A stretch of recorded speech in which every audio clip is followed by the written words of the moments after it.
The Brill Building is an office building located at 1619 Broadway on 49th Street in Theater District, Manhattan, New York City, just north of Times Square and further uptown from the historic musical Tin Pan Alley neighborhood. It is famous for housing music industry offices and studios where some of the most popular American music tunes were written. The building is 11 stories and has approximately 175,000 square feet of rentable area. The Brill name comes from a haberdasher who operated a store at street level and subsequently bought the building. The Brill Building was purchased by 1619 Broadway Realty LLC in June 2013 and is undergoing a significant renovation. The big band era, even before World War II, it became a center of activity for the popular music industry, especially music publishing and songwriting. Scores of music publishers had offices in the Brill Building. Once songs had been published, the publishers sent song pluggers to the popular white bands and radio stations. These song pluggers would sing and/or play the song for the band leaders to encourage bands to play their music. During the ASCAP strike of 1941, many of the composers, authors and publishers turned to pseudonyms in order to have their songs played on the air. The Brill Building sound. The Brill Building's name has been widely adopted as a shorthand term for a broad and influential stream of American mainstream popular song which enjoyed great commercial success in the late 1950s and throughout the 1960s. Many significant American and international publishing companies, music agencies and recording labels were based in New York, and although these ventures were naturally spread across many locations, the Brill Building was regarded as probably the most prestigious address in New York for music business professionals. The term the Brill Building sound is somewhat inaccurate, however, since much of the music so categorized actually emanated from other locations. Music historian Ken Emerson nominates buildings at 1650 Broadway and 1697 Broadway as other significant bases of activity in this field. By 1962 the Brill Building contained 165 music businesses. A musician could find a publisher and printer, cut a demo, promote the record and cut a deal with radio promoters, all within this one building. The creative culture of the independent music companies in the Brill Building and the nearby 1650 Broadway came to define the influential Brill Building sound, and the style of popular songwriting and recording created by its writers and producers. Carole King described the atmosphere at the Brill Building publishing houses of the period. Every day we squeezed into our respective cubby holes with just enough room for a piano, a bench, and maybe a chair for the lyricist if you were lucky. You'd sit there and write and you could hear someone in the next cubby hole composing a song exactly like yours. The pressure in the Brill Building was really terrific because Donnie would play one songwriter against another. He'd say, "We need a new smash hit and we'd all go back and write a song and the next day we'd each audition for Bobby V's producer." The Brill Building a PRO which can be extended to other publishers not based in the actual Brill Building was one way that professionals in the music business took control of things in the time after rock and roll's first wave. In the Brill Building practice, there were no more unpredictable or rebellious singers. In fact, a specific singer in most cases could be easily replaced with another. These songs were written to order by pros who could custom fit the music and lyrics to the targeted teen audience. In a number of important ways, the Brill Building approach was a return to the way business had been done in the years before rock and roll, since it returned power to the publishers and record labels and made the performing artists themselves much less central to the music's production. Notable people. Writers. Many of the best works in this diverse category were written by a loosely affiliated group of songwriter-producer teams mostly duos that enjoyed immense success and who collectively wrote some of the biggest hits of the period. Many in this group were close friends and or married couples, as well as creative and business associates and both individually and as duos, they often worked together and with other writers in a wide variety of combinations. Some recorded and had hits with their own music. Other famous musicians who were headquartered in the Brill Building.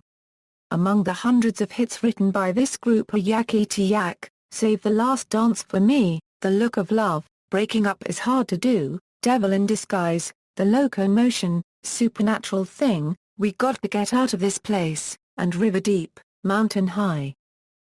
Musicians equals. The following is a partial list of studio musicians who contributed to the Brill Building sound: arrangers, conductors, Ticho Wiltshire, Gary Sherman, Alan Lorber, Jimmy Wisner, Artie Butler, Klaus Ogerman, Stan Applebaum. Bass, George DeVivier, Milt Hinton, Russ Savakis, Bob Bushnell, Joe Macho Jr., Al Lucas, Dick Ramoff, James Tyrrell, Jimmy Lewis, Lloyd Trotman, Wendell Marshall, Chuck Rainey. Guitar, Al Gorgony, Carl Lynch, Trade Martin, Bucky Pizzarelli, Everett Barksdale, Bill Suka, Vinnie Bell, Al Keller, Al Casamenti, Art Rierson, Eric Gale, Ralph Casale, Charles Macy, Hugh McCracken, Wally Richardson, Don Unknown, Charles McCracken, George Barnes, Alan Hanlon, Sal DeTroyer, Kenny Burrell, Mundell Lowe, Cornell Dupree. Piano organ, Ernie Hayes, Paul Griffin, Leroy Glover, Frank Owens, Bernie Layton, Artie Butler, Stan Free. Drums, Gary Chester, Buddy Saltzman, Styx Evans, Herbie Lovell, David Panama Francis, Al Rogers, Bobby Gregg, Sol Gubbin, Bernard Pretty Purdy. Saxophone, Artie Kaplan, Frank Hayward Henry, Phil Bodner, Jerome Richardson, Romeo Penk, King Curtis, Selden Powell, Sam the Man Taylor, Buddy Lucas. Trombone, Jimmy Cleveland, Frank Saraco, Benny Powell, Wayne Andre, Tony Studd, Mickey Gravine, Irby Green, Frank Rahak. Trumpet, Jimmy Nottingham, Ernie Royal, Jimmy Maxwell, Bernie Glow, Erwin Markey Markowitz, Jimmy Settler, Dud Bascom, Lama Wright Jr., Bert Collins, Joe Shipley. Percussion, George Devons, Phil Krause, Bobby Rosengarden, Willie Rodriguez, Martin Group. Alden Music equals. Many of these writers came to prominence while under contract to Alden Music, a publishing company founded circa 1958 by aspiring music entrepreneur Don Kirshner and industry veteran Al Nevins. Alden was not initially located in the Brill Building, but rather, a block away at 1650 Broadway. A number of Brill Building writers worked at 1650 Broadway, and the building continued to house record labels throughout the decades. Tony Wine explains. There were really two huge buildings that were housing publishing companies, songwriters, record labels, and artists. The Brill Building was one. But truthfully, most of your R&B, really rock and roll labels and publishing companies, including the studio, which was in the basement and was called Allegro Studios, was in 1650 Broadway. They were probably a block and a half away from each other. 1650 in the Brill Building. Current tenants. 1619 Broadway equals 1650 Broadway equals. While not a music company, Ellen's Stardust Diner, a diner, is also located in the ground floor of 1650 Broadway. In fiction, the 1996 movie Grace of My Heart is in part a fictionalized account of the life in the Brill Building. Eliana Douglas plays a songwriter loosely based on Carole King. In Sweet Smell of Success, J.J. Hunziker and his sister Susie live on one of the upper floors of the Brill Building. This is unusual since it is not a residential building. The title of the 2014 New Pornographer's power pop album Brill Bruises is a reference to the 60s-era Brill Building studio sound. References. Notes Sources Emerson, Ken. Always Magic in the Air, The Bump and Brilliance of the Brill Building Era. Viking Penguin. ISBN 0-670-03456-8. Reviewed by the New York Times here. 1. Postal, Matthew of the Brill Building. New York, Landmarks Preservation Commission.